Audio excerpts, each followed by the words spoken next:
November 14 జాతీయ బాలల దినోత్సవం. స్వాతంత్రోద్యమ నాయకుడు, ప్రథమ భారత ప్రధానమంత్రి, శాంతిదూత, ప్రపంచ రాజనీతిజ్ఞుడు, ఆధునిక భారతదేశ నిర్మాత పండిత జవహర్లాల్ నెహ్రూ జయంతిని మనం జాతీయ బాలల దినోత్సవంగా జరుపుకుంటాం. పిల్లలంటే నెహ్రూకు చాలా ఇష్టము. అందుకే ఆయనను చాచా నెహ్రూ అని పిలుస్తారు. జవహర్లాల్ నెహ్రూ జయంతి సందర్భంగా స్వాతంత్రోద్యమంలోనూ ఆధునిక భారతదేశ నిర్మాణంలోనూ మమేకమైన నెహ్రూ జీవితంలోని కొన్ని ముఖ్య ఘట్టాలను ప్రస్తావించుకుందాం. జవహర్లాల్ నెహ్రూ 1889 నవంబర్ 14వ తేదీన మోతీలాల్ నెహ్రూ, స్వరూపారాణి దంపతులకు ప్రస్తుత ఉత్తరప్రదేశ్లోని అలహాబాద్ నగరంలో జన్మించారు. జవహర్లాల్ నెహ్రూ ప్రాథమిక విద్యను భారతదేశంలో, ఉన్నత విద్యను ఇంగ్లాండ్లో అభ్యసించారు. ఇంగ్లాండ్లో న్యాయశాస్త్రాన్ని అభ్యసించారు. తన తండ్రి మోతీలాల్ నెహ్రూతో పాటు జవహర్లాల్ నెహ్రూ న్యాయవాదిగా తన వృత్తి జీవితాన్ని ఆరంభించాడు. జలియన్వాలాబాగ్ దుర్ఘటన తర్వాత జవహర్లాల్ నెహ్రూ భారత స్వతంత్రోద్యమంలో క్రియాశీలకంగా ప్రవేశించారు. తదనంతరం భారత స్వతంత్ర ఉద్యమంలో ప్రధాన నాయకులలో ఒకరుగా నెహ్రూ కొనసాగారు. స్వాతంత్ర ఉద్యమంలో భాగంగా స్వయం పాలన కోసం భారత జాతీయ నాయకులు చేసిన ప్రతిపాదనలేవీ ఫలించలేదు. 1929 లాహోర్లో భారత జాతీయ కాంగ్రెస్ సమావేశము జవహర్లాల్ నెహ్రూ అధ్యక్షతన జరిగింది. ఈ సమావేశంలో సంపూర్ణ స్వాతంత్ర సాధనే తమ లక్ష్యంగా జాతీయ కాంగ్రెస్ నాయకులు ప్రకటించారు. 1930 జనవరి 26వ తేదీని స్వాతంత్ర దినోత్సవంగా జరుపుకోవాలని తీర్మానం చేశారు. సంపూర్ణ స్వాతంత్ర సాధన కోసం మహాత్మా గాంధీ నాయకత్వంలో ఉద్యమ కార్యాచరణకు ఆమోదం తెలిపారు. అహింసా సత్యాగ్రహ పద్ధతిలో మహాత్ముని నాయకత్వంలో రెండవ శాసనోల్లంఘన ఉద్యమం మొదలైనది. ఆంగ్ల శాసనాలను ధిక్కరించే విధానంలో భాగంగా మహాత్ముడు ఉప్పు చట్టాన్ని లక్ష్యంగా చేసుకున్నారు. అందుకే సంపూర్ణ స్వాతంత్ర సాధన కోసం జరిగిన ఈ రెండవ శాసనోల్లంఘన ఉద్యమము ఉప్పు సత్యాగ్రహంగా ప్రసిద్ధికెక్కింది.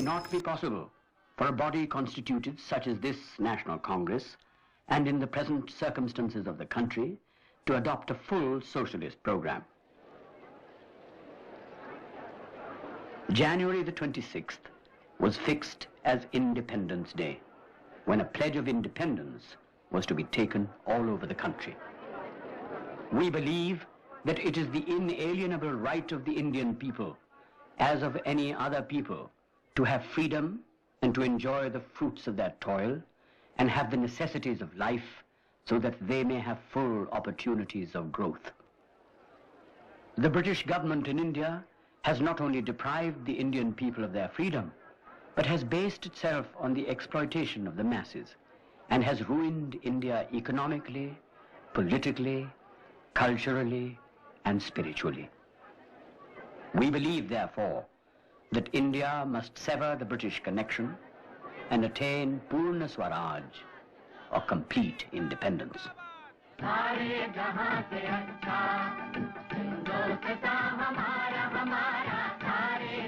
Independence Day came January 26th, 1930, and it revealed to us, as in a flash, the earnest and enthusiastic mood of the country.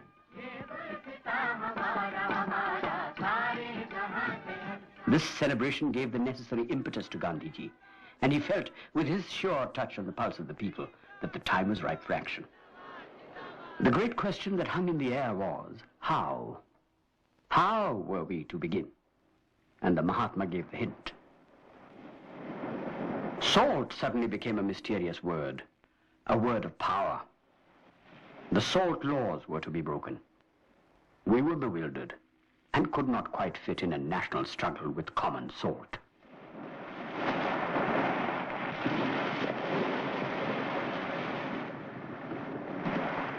ఉప్పు సత్యాగ్రహాన్ని బ్రిటిష్ ప్రభుత్వం దమనకాండతో అణిచివేసింది.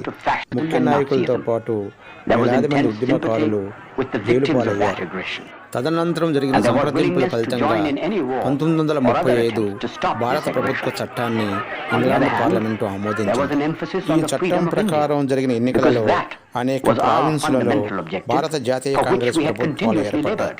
తదనంతరం ప్రపంచవ్యాప్తంగా, ముఖ్యంగా ఐరోపా ఖండంలో దిగజారిన పరిస్థితుల కారణంగా 1938లో రెండవ ప్రపంచ యుద్ధం మొదలైంది.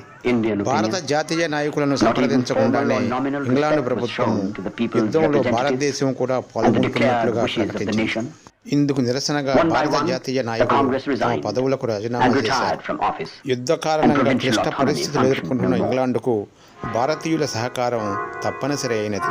భారత జాతీయ నాయకులతో సంప్రదింపులు జరిపేందుకు ఇంగ్లాండ్ ప్రభుత్వము సర్ స్ట్రాఫర్డ్ క్రిప్స్ను రాయబారిగా పంపారు.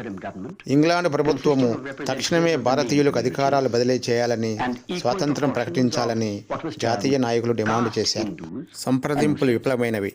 ఆంగ్లేయులు తక్షణమే భారతదేశాన్ని వదిలిపెట్టాలని డిమాండ్ చేస్తూ జాతీయ నాయకులు క్విట్ ఇండియా ఉద్యమాన్ని ప్రారంభించారు. 1945లో రెండవ ప్రపంచ యుద్ధం ముగిసింది. ఆంగ్లేయులు భారతదేశాన్ని వదిలిపెట్టేందుకు, భారతీయులకు అధికారాన్ని అప్పగించేందుకు సిద్ధమయ్యారు. 1947 ఆగస్టు 14 అర్ధరాత్రి మన దేశంలో ఆంగ్లేయుల పాలన అంతమైనది. ఈ సందర్భంగా జరిగిన ప్రత్యేక సమావేశంలో జవహర్లాల్ నెహ్రూ చేసిన చారిత్రాత్మక ఉపన్యాసము ఎంతో ప్రసిద్ధమైనది. జవహర్లాల్ నెహ్రూ చారిత్రాత్మక ప్రసంగ సారాంశం ఇది. చాలా సంవత్సరాల క్రితం మన విధితో తలపడ్డాము. ఇప్పుడు మనం అమిత దృఢంగా ప్రతిజ్ఞ నెరవేర్చుకునే సమయం వచ్చినది. అర్ధరాత్రి సమయంలో ప్రపంచమంతా నిద్రిస్తున్న వేళ భారతదేశం తన స్వతంత్ర జీవనానికై మేల్కొంది.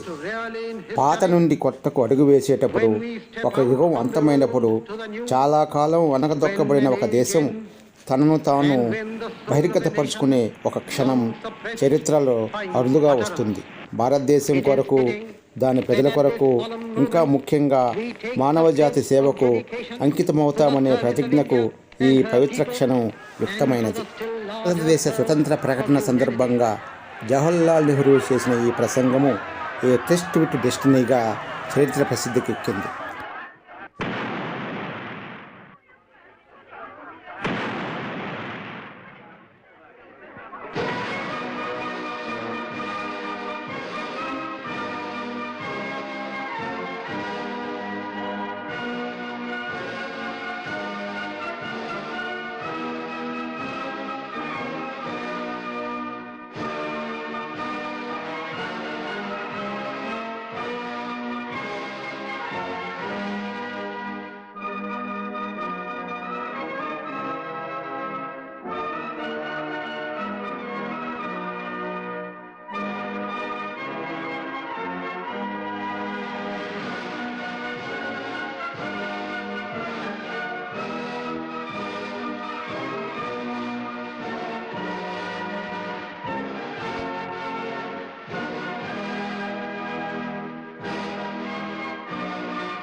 జవహర్లాల్ నెహ్రూ ప్రధానమంత్రిగా స్వతంత్ర భారతదేశం తన ప్రస్థానాన్ని ప్రారంభించింది.